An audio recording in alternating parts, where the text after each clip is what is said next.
आपको डिसमिस किया जाता है? जी, उसमें लिखा गया है कि क्या आप है लेटर में क्या है? लेटर में ये चीज़ भी वो मेंशन कर रहे हैं कि निकाह के बारे में जमान ने सूचित किया है। तो वो बता रहे हैं कि विजिट वीज़े के बाद आपने एक पाकिस्तानी को घर में रखा, जो कि वो एलटीवी में उस रखा। वजह से वो हाँ, रीजन दिया गया, लिखा है कि आपको डिसमिस किया है। क्या रीजंस क्या दिए डिसमिस के? रीज़न यही लिखा है उसमें कि आपने एलटीवी ख़त्म होने के बाद अपनी वाइफ को यहाँ पे रखा और इसमें आपने डिपार्टमेंट को इन्फॉर्म नहीं किया। इन्फॉर्म मैंने किया, मेरे पास प्रूफ है, प्रॉपर चैनल मैंने उसमें डॉक्यूमेंट लगा के इन्फॉर्म किया हुआ है। एलटीवी के कागज़ भी मैंने जो है 41 बटालियन में भी जमा कर दिए हैं। तो इससे पहले मुझे 72 बटालियन में जब मेरी वाइफ आई, उसके बाद मैं छुट्टी काट के 23 मार्च को मैं 72 बटालियन में रिपोर्ट किया था। तो आप इस दौरान कहाँ पोस्टेड है? जम्मू कश्मीर में पोस्टेड? नहीं, मैं इस टाइम मध्य प्रदेश भोपाल में पोस्टेड हूँ। वो तो अभी है जी। जब ये सारा शादी हो रही थी तो कहाँ? उस टाइम मैं जम्मू कश्मीर सुंदरमणि मेरा हेडक्वार्टर था 72 बटालियन का, और शिवखोड़ी में मेरी पोस्टिंग थी। अच्छा, अभी इधर ही पोस्टेड? जी। तो उस दौरान मेरे ये 23 मार्च को मैं रिपोर्ट करता हूँ वाइफ के यहाँ आने के बाद 72 बटालियन में। मैं वहाँ भी बताता हूँ, मैंने पूरे डॉक्यूमेंट्स मैंने उनके प्रिंट में निकाल के रखे हुए हैं, जो मैंने व्हाट्सएप भी किए घर से, इनको पूरी डिटेल 72 बटालियन को दी, वीज़े की कापी दी और एलटीवी के लिए बताया।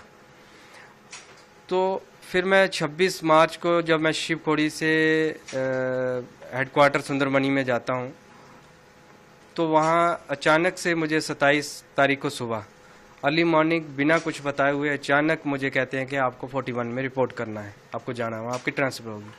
तो मैंने पूछा, मेरा अभी 2027 में यहाँ ट्रांसफ़र पीरियड कंप्लीट होना था JNK से, तो मैंने आदेश के अनुसार मैंने उस पर कुछ ज़्यादा बात नहीं की, मैंने अपना वो उठाया। मुझे उसमें जब भी आप किसी दूसरी बटालियन में ट्रांसफ़र होते हैं तो आपको 15 दिन का ज्वाइनिंग टाइम मिलता है, पीरियड मिलता है, आपको घर से होके वहाँ ज्वाइन करना होता है। मेरा वो भी नहीं मिला, मुझे इमरजेंसी वहाँ रिपोर्ट करने के लिए बोल दिया, JT उसमें नॉट परमिट लिख दिया। तो मैंने आदेश के अनुसार यहाँ से 41 बटालियन भोपाल में 29 को मॉर्निंग में मैंने ज्वाइन किया। मुझे ना ट्रेन, जी अभी जस्ट ये, उसके दौरान मुझे ना ट्रेन की टिकट मिली, ना मुझे हेडक्वार्टर से कहीं मुझे छोड़ा गया, सीधा गेट से आउट कर दिया गया। रीज़न किसी ने कुछ नहीं बताया। फिर मैंने वहाँ जाके 41 बटालियन के कमांडेंट सर का, डिप्टी कमांडेंट सर का मैंने इंटरव्यू लिया।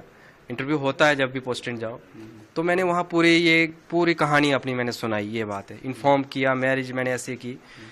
तो मैंने वहाँ CO सर से बता के मैंने एक DG साहब के इंटरव्यू के लिए एक लेटर लिखा। उसमें भी मैंने यही मेंशन किया कि ऐसे ऐसे मैंने इन्फॉर्म किया था, ऐसे मैंने शादी की प्रॉपर चैनल से। अब शादी करने के बाद अचानक से मुझे यहाँ ट्रांसफ़र कर दिया गया, इसके पीछे का कारण मुझे मालूम नहीं है। वो एप्लीकेशन अभी मेरी अंडर प्रोसेस में है DG साहब के इंटरव्यू के लिए। उसमें मैंने पूरे डॉक्यूमेंट्स लगाए हैं, वीज़े की कापियाँ लगाई हैं, मैरिज सर्टिफिकेट लगाए हैं, A to Z DG साहब के लिए भी मैंने लिख के वहाँ दिया हुआ है। फिर उसके बाद मैं कमांडेंट सर के नाम पे मैंने एक इंटीमेशन लिखा अपनी शादी के वरनी, क्योंकि न्यू बटालियन थी, तो मैंने उनको भी इन्फॉर्म किया प्रॉपर। उसमें LTV के कागज़ भी लगाए कि इस टाइम LTV में स्टे करते। उसके बाद ये सब इंसिडेंट हुआ तो मैं छुट्टी आया, फिर आपको मैंने पहले बता दिया ये सब हुआ। तो कल अचानक से मुझे ये डिसमिस फ्रॉम सर्विस का ये आ गया। तो मैं तो इस चीज़ से हैरान हूँ, तो परेशान हूँ कि ऐसा क्यों हुआ। मैं यही प्राइम मिनिस्टर साहब से, होम मिनिस्टर साहब से अपील करना चाहता हूँ कि एक जवान होने के नाते ही मेरे साथ इंसाफ किया जाए कि ऐसा क्यों। जब मैंने प्रॉपर चैनल 2024 में शादी कर रहा हूँ, 2022 से मैं डिपार्टमेंट को लगातार सूचित करता आ रहा हूँ, वो डिपार्टमेंट जानता भी, हर कॉपी मैंने उनको दी है। और ये LTV की बात, ये FRO कंसर्न के पास ये मेरे पास पेपर हैं, ये आप देख सकते हैं। Has been refer to higher authority for approval के लिए MHA को जा रखा है हायर अथॉरिटी के पास।